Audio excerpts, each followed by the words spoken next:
Welcome to our channel. Today we how to withdraw from Square Payouts to your bank account step by step clearly.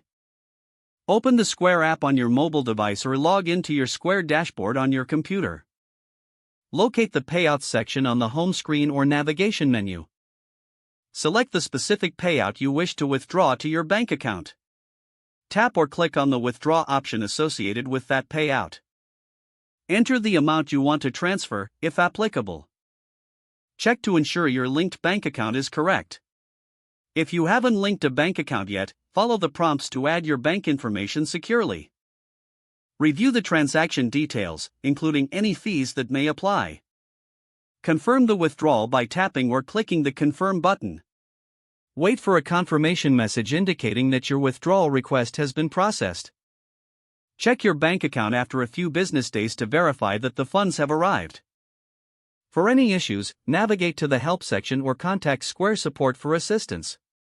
If the page does not load, refresh the browser or try again in a private or incognito window.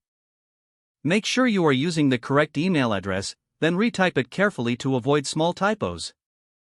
If your password is not accepted, use the Reset option and create a new strong password you can remember. Check your spam folder for verification or security emails, then complete any requested confirmation steps. Enable two-factor authentication if available to improve account security and reduce unauthorized access risk. After signing in, review your profile details so your contact information and settings are accurate. If you see an error message, note it down and try again after restarting your device and internet connection. Log out when you finish, especially on shared devices, to keep your account and payment information secure.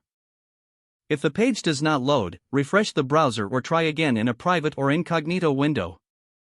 Make sure you are using the correct email address, then retype it carefully to avoid small typos. If your password is not accepted, use the Reset option and create a new strong password you can remember. Check your spam folder for verification or security emails, then complete any requested confirmation steps. Enable two-factor authentication if available to improve account security and reduce unauthorized access risk. After signing in, review your profile details so your contact information and settings are accurate and current. If you see an error message, note it down and try again after restarting your device and internet connection. Log out when you finish, especially on shared devices, to keep your account and payment information secure. Don't forget to like this video and subscribe to our channel for more step-by-step tech guides.